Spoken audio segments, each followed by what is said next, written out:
Assalamualaikum, saya ucapkan kepada Dr. Khairil.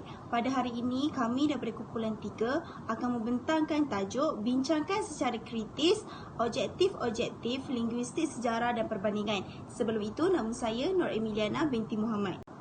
Secara umumnya, menurut Noria Muhammad dan Rohani Muhammad Yusof 1994, linguistik sejarah berfungsi meneliti perkembangan unsur dalaman dan luaran bahasa sejak awal kemunculan bahasa tersebut sehingga suatu waktu tertentu. Fungsi linguistik perbandingan pula adalah untuk membuat perbandingan antara dua atau lebih daripada dua dialek atau bahasa. Dengan menggunakan gabungan kedua-dua pendekatan linguistik sejarah dan perbandingan ini, ahli bahasa berusaha untuk menjangkau lebih jauh ke dalam kehidupan bahasa pada zaman prasejarah.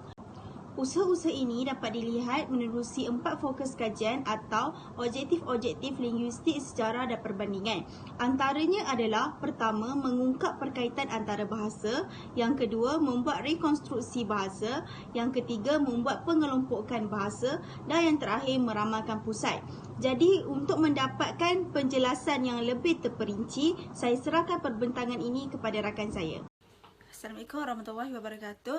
Nama saya Nur Surita binti Cik Wan dan saya akan membentangkan tentang objektif yang pertama, iaitu membuat perkaitan antara bahasa. Dalam objektif yang pertama, kami akan mengungkapkan perkaitan antara bahasa semasa dan juga bahasa zaman prasejarah melalui perbandingan unsur-unsur linguistik, iaitu kosakata, fonem bahasa, variasi bahasa, dialek semasa dan juga dialek yang wujud pada hari ini. Okey, untuk untuk fungsi linguistik sejarah dan juga linguistik perbandingan, ini telah dijelaskan pada peringkat pengenalan oleh rakan saya tadi. Cuma saya ingin menyentuh sedikit tentang dialek ataupun bahasa yang digunakan dalam linguistik perbandingan ini merupakan dialek semasa ataupun yakni yang wujud pada hari ini. Jadi dialek ataupun bahasa semasa digunakan kerana diandaikan kedua-duanya adalah perkembangan bahasa yang wujud ni hasil daripada perkembangan bahasa yang terdahulu. Okey. Seterusnya, selain untuk mendapatkan gambaran tentang bahasa induk, perbandingan secara khusus telah digunakan untuk meneliti perubahan yang berlaku terhadap dialek ataupun bahasa yang dipencarkan daripada bahasa induk. Okey, jadi oleh hal yang demikian, bidang perbandingan ini dianggap sebagai bidang yang mempelajari data-data daripada satu bahasa ataupun lebih, sekurang-kurangnya dalam tempoh 2 periode.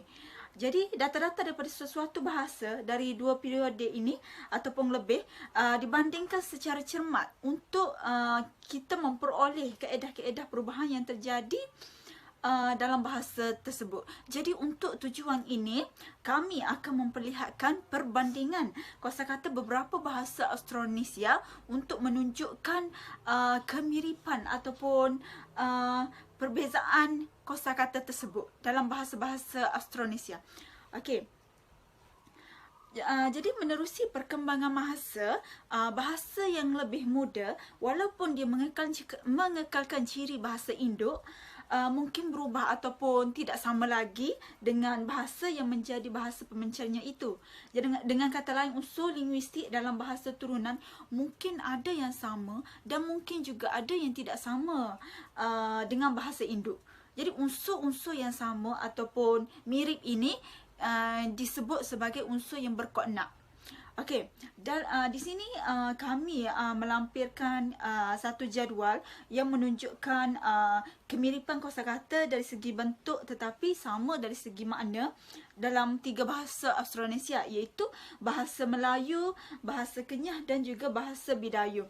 Okey, untuk kosakata dalam bahasa Melayu menyebut bulan sebagai bulan. Dalam bahasa Kenyah kita akan menyebut bulak, dan bahasa Bidayuh biata pula buran. Manakala untuk contoh kedua, bahasa Melayu kosakatanya adalah berbunyi bulu, bahasa Kenyah bulu dan bahasa Bidayuh biata buruh. Dan telur untuk bahasa Melayu, telur untuk bahasa Bidayuh Biatah dan juga untuk bahasa Kenyah Teluk, dan bahasa Bidayuh Biatah disebut Turuh. Jadi dalam jadual tersebut didapati bahawa jika fonem L muncul dalam bahasa Melayu dan juga bahasa Kenyah, maka fonem tersebut dalam bahasa Bidayuh Biatah muncul fonem R, iaitu di sini. Jika bahasa Melayu muncul fonem L menyebut bulan, bahasa Kenyah muncul fonem L juga, iaitu menyebut bulak. Tetapi dalam bahasa Bidayuh Biatah munculnya fonem R. Oleh sebab itulah ia akan menjadi buran, buruh, turuh dan juga turang. Okey, dalam keadaan ini bermakna mungkin salah satu ataupun mungkin ketiga-tiga bunyi ini telah berubah daripada bentuk asal apabila dipencarkan daripada bahasa yang lebih tua. Dan ia menyebabkan fonem ini hanya bersepadan sahaja dengan fonem lain dalam bahasa bersanad tersebut. Okey, seterusnya akan dibentangkan pula, disambung pula oleh rakan saya yang seterusnya. Assalamualaikum warahmatullahi wabarakatuh. Nama saya Fadilah Hanani binti Muhammad Azadi. Jadi saya akan menyambung perbentangan rakan saya tadi mengenai objektif linguistik secara dan perbandingan. Mana linguistik secara dan perbandingan ini bertujuan untuk mengkaji berkaitan antara satu bahasa dengan bahasa lain untuk menentukan sama ada suatu bahasa itu mempunyai induk ataupun dipancarkan daripada induk yang sama ataupun induk yang berbeza. Kami telah mengambil beberapa contoh, misalnya bahasa Melanau, bahasa Iban dan juga bahasa Selangkau yang merupakan antara salah satu merupakan antara bahasa-bahasa serupa dengan bahasa Melayu. Yang pertama iaitu bahasa Melanau dan bahasa Melayu. Contoh pertama iaitu perkataan abu yang disebut sebagai abo dalam bahasa Melanau. Daripada jadual ini kita dapati bahawa bahasa Melayu ini mengalami perubahan pada fonem akhir kata, di mana fonem akhir kata iaitu vokal U dalam bahasa Melayu telah diubah kepada vokal O dalam bahasa Melanau. Ini menunjukkan bahawa walaupun penggunaan vokal pada akhir kata ada berbeza, namun makna yang cuba disampaikan adalah sama. Malah bunyi ataupun perkataan ini mempunyai sebutan yang hampir sama. Ini menunjukkan bahawa bahasa Melanau ini mempunyai perkaitan dengan bahasa Melayu. Seterusnya bahasa kedua iaitu bahasa Iban dan bahasa Melayu. Contohnya perkataan penuh dalam bahasa Melayu dan juga perkataan penuh dalam bahasa Iban. Daripada jadual tiga ini kita dapati bahawa bahasa Iban ini telah mengalami perubahan pada fonem dalam kosakata, iaitu fonem O untuk perkataan penuh dalam bahasa Iban dan juga fonem U dalam perkataan penuh dalam bahasa Melayu. Walaupun terdapat kesamaan ataupun kemiripan yang ketara pada bahasa Iban, namun terdapat juga perbezaan.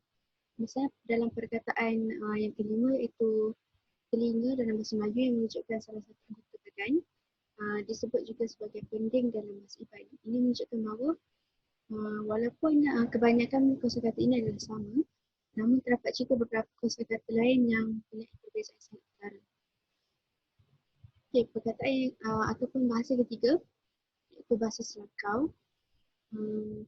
Dalam perkataan pertama iaitu dalam bahasa Melayu disebut sebagai datang, namun disebut sebagai atang dalam bahasa Selangkau.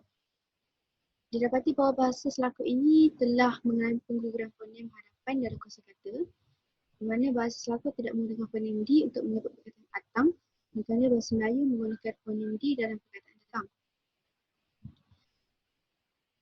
Perkataan ini mempunyai makna yang sama, walaupun bahasa Selangkau tidak menggunakan fonem D pada awal kata, namun sebutan adalah hampir sama dengan perkataan datang dalam bahasa Melayu. Kesimpulannya,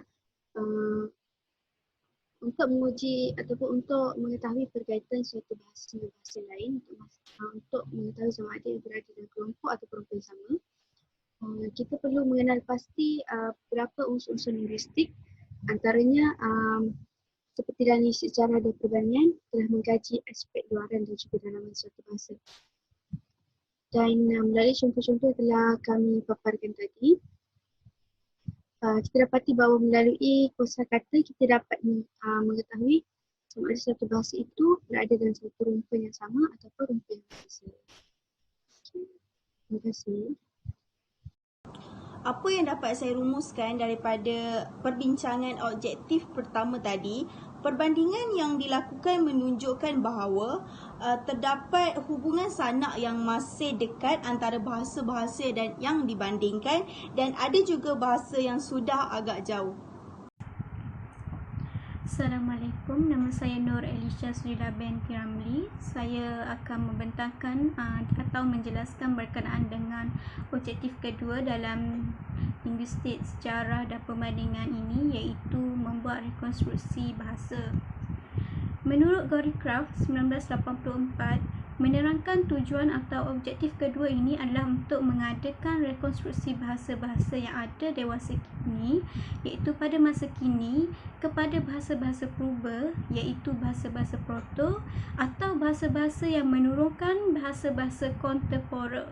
Atau dengan kata lain, linguistik bandingan historis ini berusaha untuk menemukan bahasa proto yang menurunkan bahasa-bahasa moden.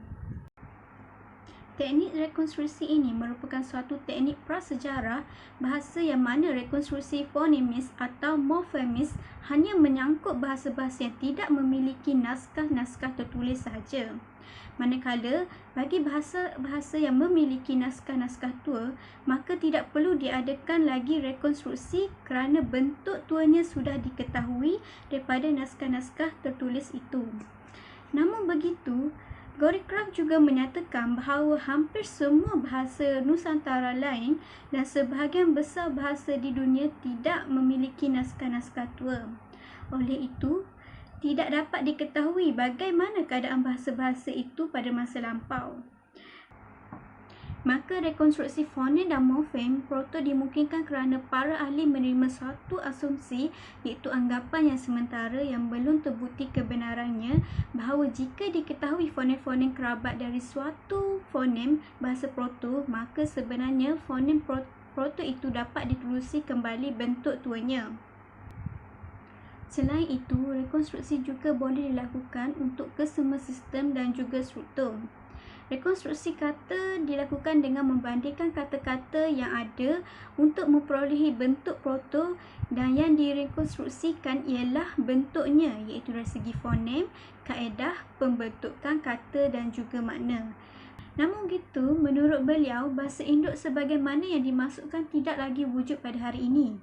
Oleh itu, para ahli bahasa atau linguis telah memungut data kebanyakan bahasa turunan di dunia yang wujud pada hari ini bagi membandingkan bahasa-bahasa ini, mengenal pasti persamaan, mencari kesepadanan dan membuat rekonstruksi dalam usaha membuktikan kewujudan dan memulihkan bentuk bahasa induk ini.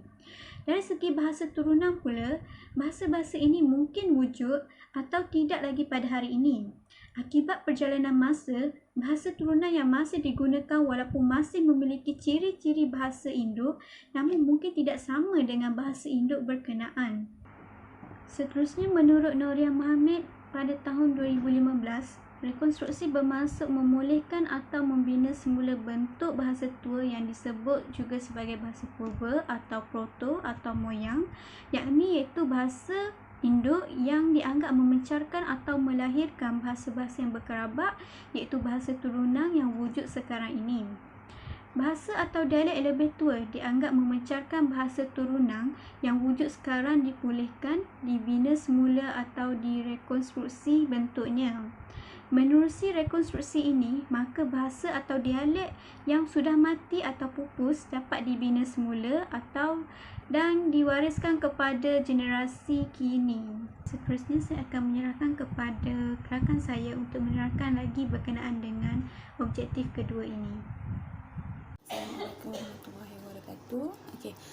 Saya Nur Amir binti Rosli akan menyambung pembincangan rakan saya sebentar tadi mengenai objektif yang kedua, iaitu mengenai objektif mengenai rekonstruksi. Okey, kita lihat daripada segi perubahan bahasa, itu slide yang seterusnya. Perubahan bahasa dikaitkan dengan konsep kesanakan bahasa.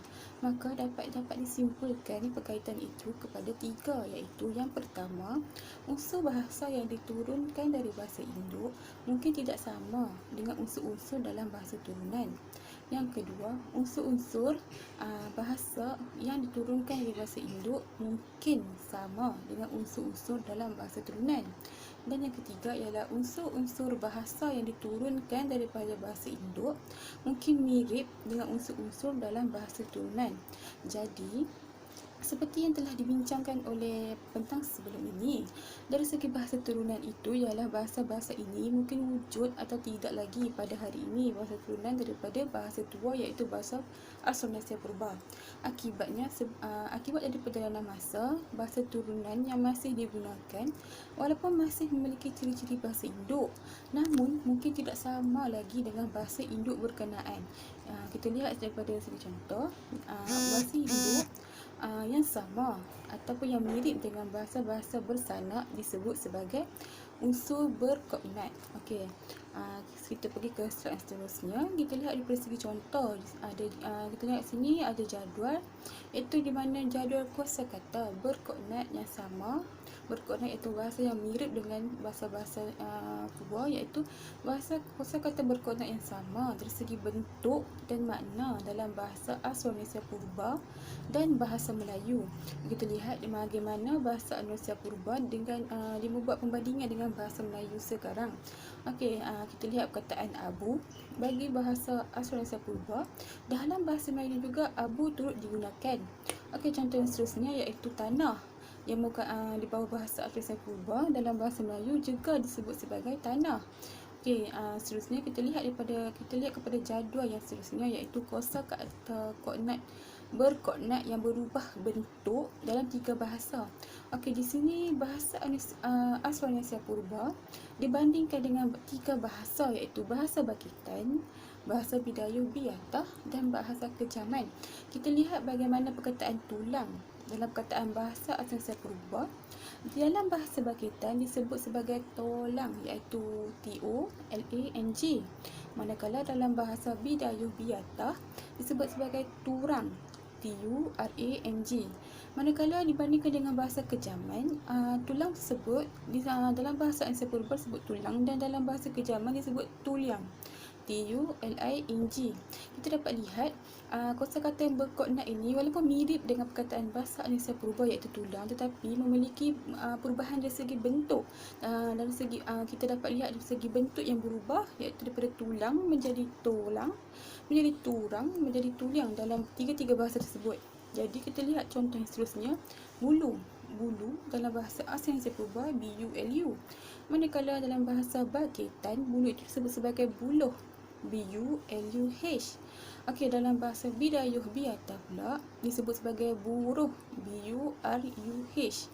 Okey, dalam bahasa Kejaman, bulu tersebut dalam bahasa Austronesia Purba iaitu bulu, dan bahasa Kejaman ialah bulau, BULAU. Kita dapat lihat kosakata berkoordinat yang mirip dengan bahasa Austronesia Purba tetapi memiliki perubahan bentuk dalam ketiga bahasa tersebut. Okey, kita pergi yang slide yang seterusnya. Okey, saya hendak kita pergi ke ni.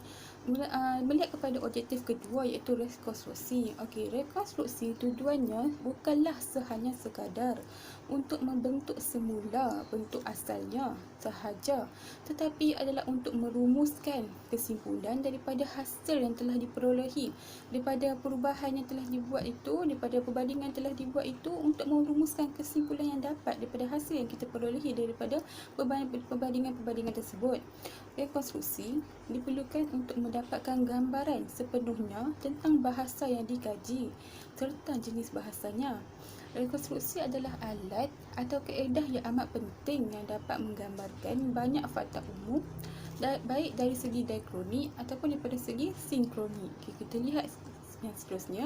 Sebagai contoh, saya ambil rekonstruksi iaitu rekonstruksi dalaman. Okey, rekonstruksi telah dilakukan dari segi bunyi dalam dialek Kedah menurut buku Merekayasa Kearifan Tempatan melalui bahasa. Okey, saya ambil buku. Dalam buku ini mengatakan bahawa dialek Kedah telah meninggalkan bahasa Melayu purba yang dibayangi oleh dialek Johor Riau dari segi bumi, dari segi bunyi. Dialek Kedah mempunyai ciri sebutan a di hujung kata yang dibunyikan secara baku. Kaedah ini dikatakan rekonstruksi dalaman kerana memulih semula atau membina semula daripada segi dalaman, iaitu dari segi bunyi. Selain itu, dialek Melayu Kelantan juga merupakan dialek yang mempunyai banyak perbezaan sebutan daripada dialek-dialek lain selain dialek Melayu Kedah. Dialek Melayu Kelantan adalah ciri-cirinya adalah pergantian huruf N ataupun huruf N dan NG di belakang kata dengan E, iaitu Itali. Okey, sekian sahaja daripada saya. Assalamualaikum warahmatullahi wabarakatuh dan salam sejahtera. Saya ucapkan kepada doktor, saya Nur Afidah binti Abdul Aziz akan menyambung perbincangan ini. Saya akan menerangkan objektif yang ketiga, iaitu membuat pengelompokan subgrouping bahasa. Okey, baiklah. Pengelompokan adalah penentuan bahasa-bahasa dalam suatu susunan atau protokerabat, juga dikenali sebagai family tree.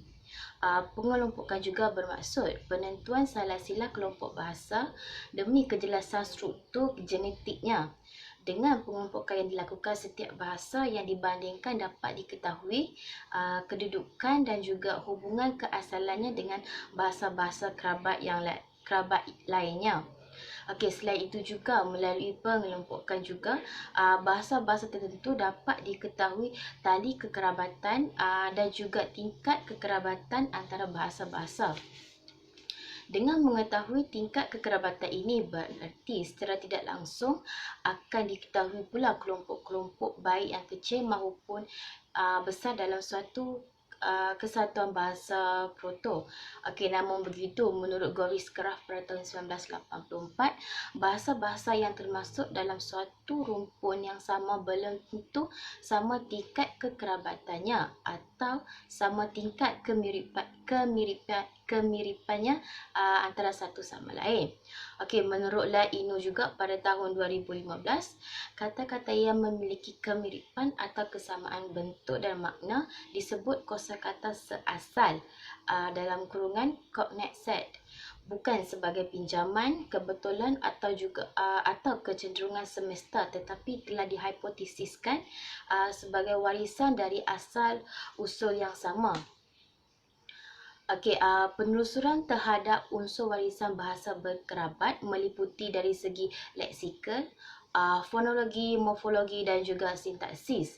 Okey, seterusnya ialah menurut Goris Craft pada tahun 1984, untuk mengadakan pengelompokan telah muncul dua teori yang terkenal, iaitu teori batang pohon yang telah dikemukakan oleh A. Schulze pada tahun 1866 dan kemudian telah disempurnakan oleh J. Skirwood pada tahun 1972 dengan teori gelombang.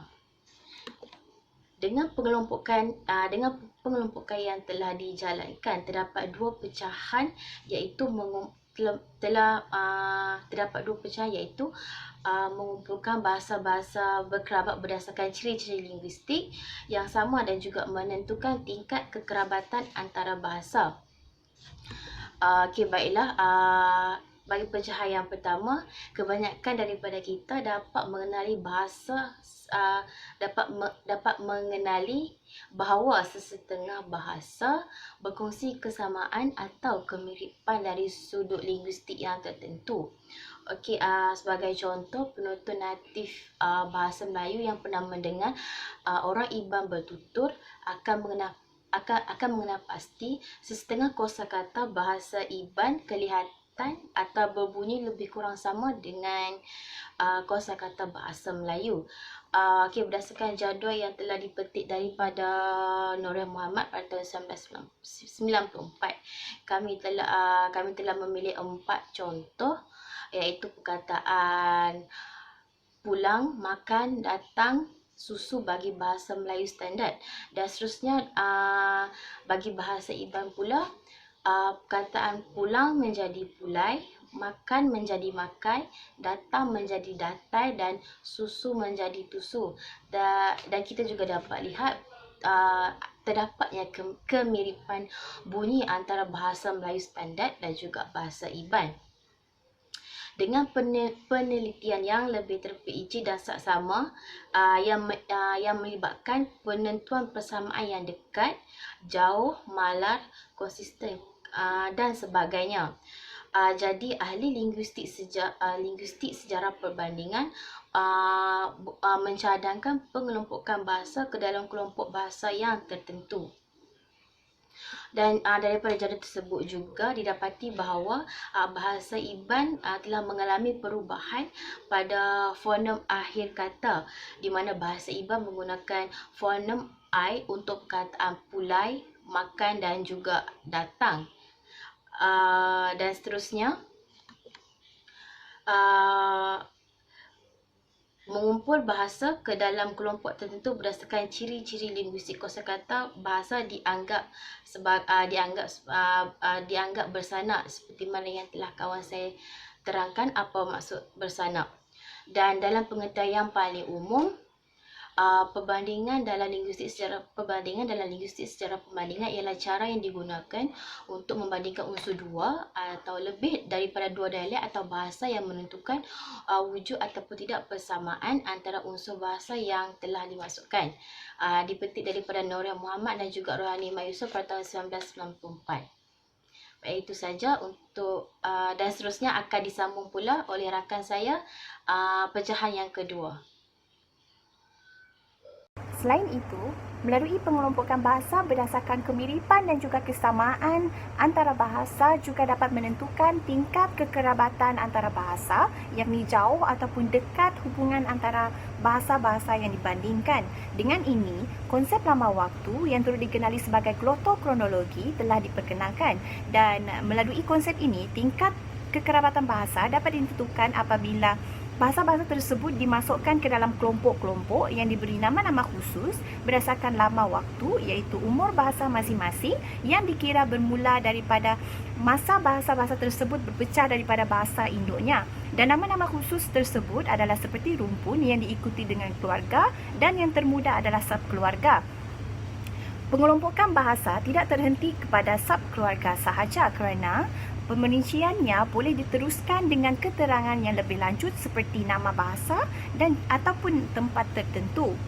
Misalnya, bahasa Melayu dan juga bahasa Iban terdiri daripada kumpulan yang sama, iaitu di bawah subkelompok bahasa Melayu, di dalam keluarga Indonesia dan di bawah rumpun Austronesia menurut Asma Haji Omar 1988. Seterusnya adalah leksikostatistik. Leksikostatistik ini dikatakan sebagai suatu teknik yang mengutamakan leksikon secara statistik dan pengelompokan bahasa untuk menentukan peratusan persamaan dan perbezaan suatu bahasa dengan bahasa yang lain menurut Goriscroft 1996. Selain itu, teknik ini juga dikatakan dapat menentukan taraf kekerabatan bahasa, sama ada bahasa tersebut adalah sebagai dialek ataupun bahasa. Sekiranya jumlah peratusan kurang daripada 85%, maka tarafnya adalah sebagai bahasa yang berbeza. Sebaliknya, jika peratusan tersebut lebih daripada 85%, maka ianya digelar sebagai dialek dari satu bahasa yang sama menurut Rohani Muhammad Yusof tahun 2003. Sebagai contoh, bahasa Jakun dan juga bahasa Melayu dikatakan sebagai dialek dari satu bahasa yang sama kerana memiliki peratusan lebih daripada 85%, iaitu 92.4%. Manakala bahasa Kuala dan juga bahasa Melayu dikatakan sebagai bahasa-bahasa yang berbeza daripada satu induk yang sama kerana kedua-dua bahasa ini memiliki peratusan sebanyak 80.9%, yakni kurang daripada 85%. Baiklah, nama saya Nur Azimah binti Rohman. Saya akan meneruskan objektif yang keempat, iaitu meramalkan pusat.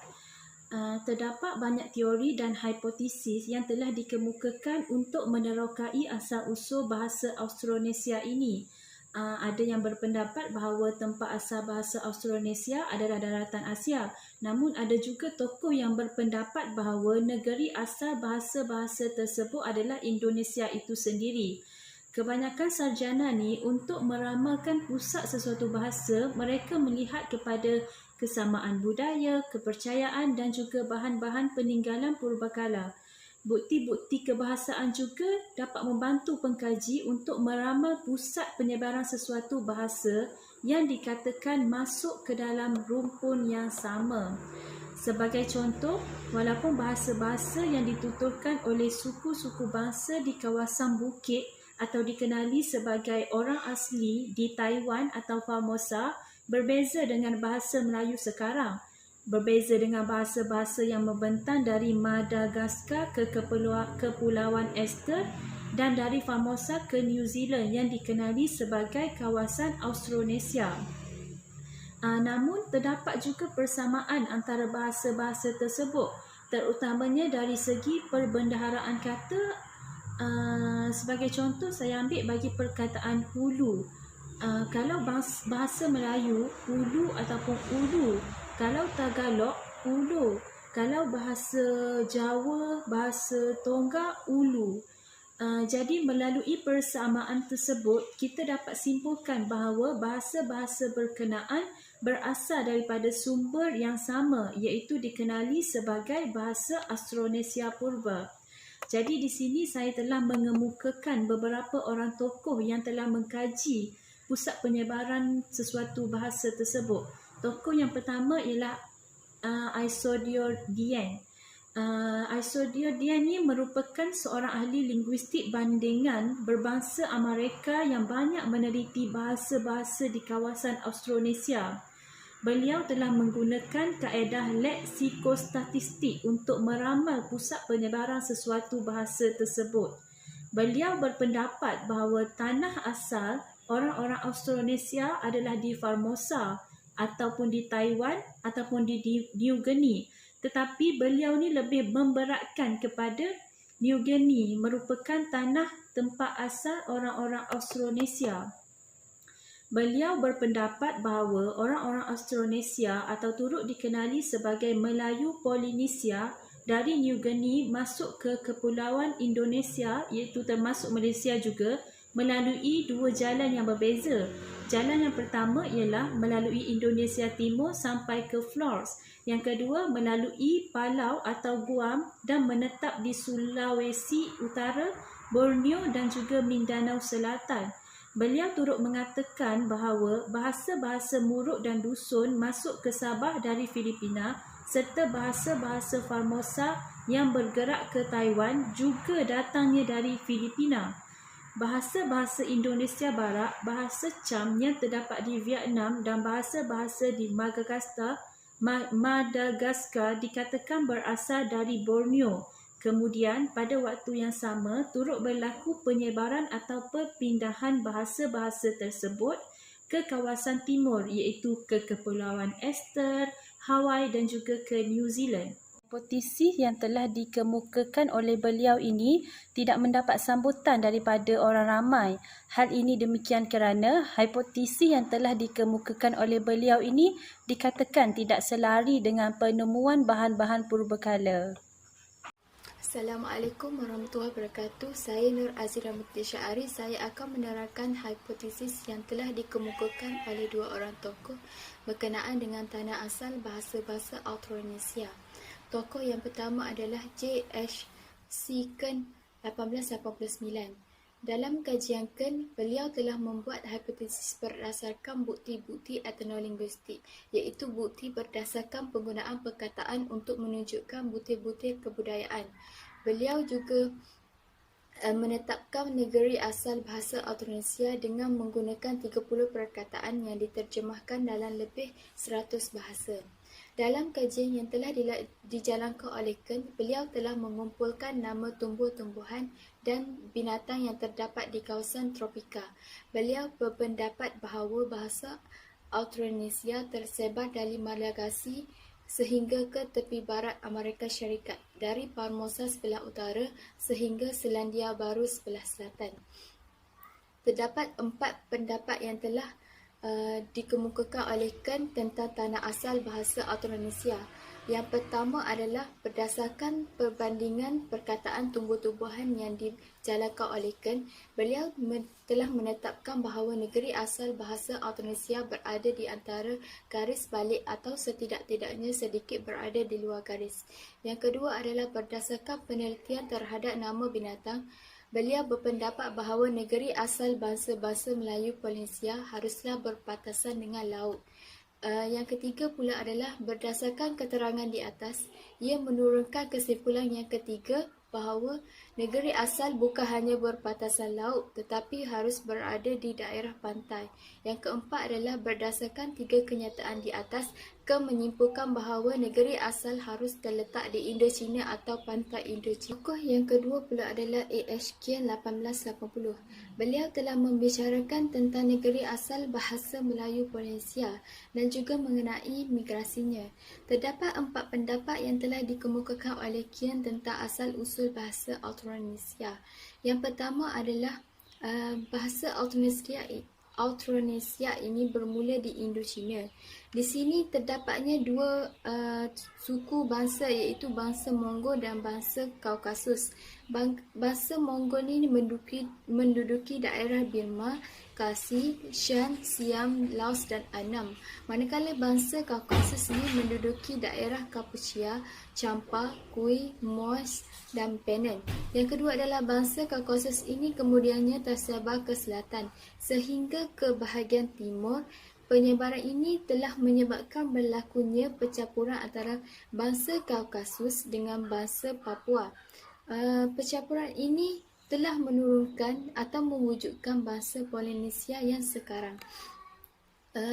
Pendapat yang ketiga pula adalah kedatangan bangsa Mongol ke selatan menyebabkan ia bercampur dengan bangsa Kaukasus yang ada di sebelah barat. Percampuran ini telah menurunkan bahasa Melayu dan percampuran antara bangsa Kaukasus di sebelah timur dengan Papua telah menurunkan bangsa Al-Furu. Yang keempat adalah pendapat yang terakhir yang dikemukakan oleh Kien adalah kesamaan yang terdapat dalam bahasa Polinesia dan juga bahasa Melayu adalah terjadi disebabkan bangsa Kaukasus. Apa yang dapat saya simpulkan daripada objektif yang keempat? Untuk meramalkan pusat bagi sesuatu bahasa, tokoh-tokoh yang telah dikemukakan oleh pembentang sebentar tadi kebanyakannya menunjuk kepada bukti-bukti peninggalan seperti bahan artifak, kepercayaan, sistem tulisan dan lain-lain. Sebagai contoh, J.H.C. Kern ia meramalkan pusat bahasa Austronesia melalui kajian berdasarkan beberapa perkataan haiwan dan juga tumbuhan. Namun tidak semua yang diramalkan oleh tokoh-tokoh tersebut adalah benar. Perkara ini dapat dibuktikan melalui andaian yang dilakukan oleh I. Soderdian. Hipotesis beliau tidak dapat diterima oleh masyarakat kerana bukti yang dikemukakan oleh beliau tidak sama dengan maklumat yang sedia ada. Kesimpulannya, objektif-objektif linguistik sejarah dan perbandingan ini dikemukakan adalah untuk mencari perkaitan bahasa pada zaman prasejarah dengan bahasa atau dialek yang ada pada hari ini. Selain itu juga, disiplin ilmu ini memperlihatkan bagaimana tokoh-tokoh bahasa telah mencari atau mengkaji asal-usul bahasa Austronesia. Sekian sahaja daripada kami. Terima kasih.